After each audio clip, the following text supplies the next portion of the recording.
आखिर क्यों पीएम मोदी ने ममता सरकार को बताया हिंदुओं के लिए खतरा?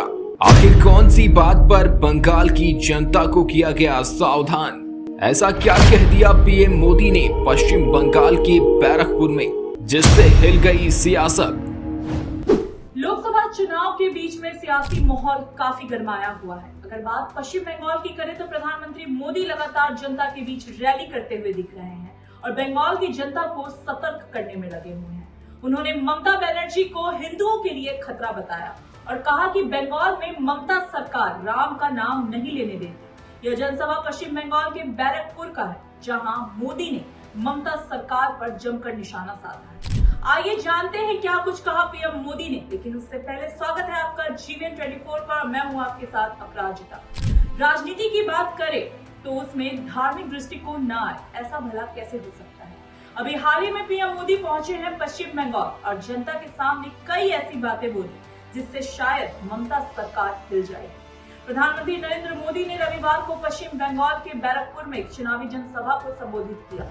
इस दौरान उन्होंने टीएमसी, कांग्रेस और लेफ्ट पर जमकर निशाना साधा।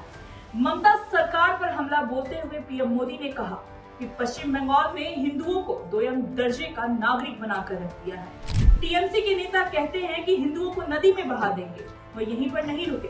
प्रधानमंत्री मोदी ने कहा कि कांग्रेस और लेफ्ट के लोगों ने राम मंदिर के खिलाफ मोर्चा खोल रखा है। कांग्रेस के लोग बोलते हैं कि मोदी के खिलाफ वोट जिहाद करो। ये लोग कह रहे हैं कि पूरा का पूरा आरक्षण मुसलमानों को दे दिया जाए।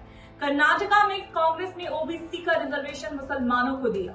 हालांकि बंगाल में जिस तरह का माहौल कुछ दिन पहले बना हुआ था, यह पहले भी ऐसा देखा गया है कि वहां पर हिंदुओं का पलायन करना पड़ रहा है। साथ ही उनके साथ व्यवहार सही तरह से नहीं किया जाता है। और यह भी कहा कि टीएमसी के राज में पश्चिम बंगाल में बम बनाने की होम इंडस्ट्री चल रही है।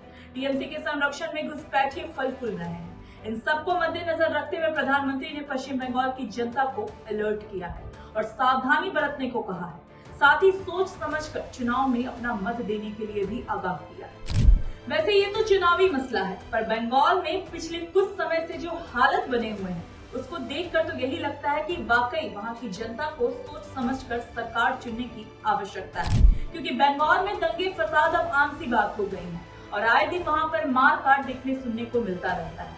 पर सच यह भी है कि प्रधानमंत्री पर आए दिन हिंदू मुस्लिम का ध्रुवीकरण करने के आरोप लगते रहते हैं। तो हो सकता है विपक्ष इन सारी बातों को धार्मिक एंगल देकर विक्टिम कार्ड किया जाए।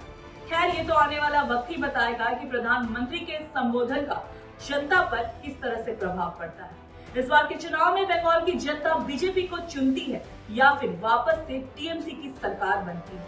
आप पश्चिम बंगाल में किसकी सरकार चाहते हैं? हमें कमेंट करके अपनी राय जरूर बताएं। फिलहाल के लिए बस इतना ही। ऐसी ही राजनीति से जुड़े अपडेट्स को जानने के लिए बने रहे हमारे साथ और देखते रहे जीवीएन 24।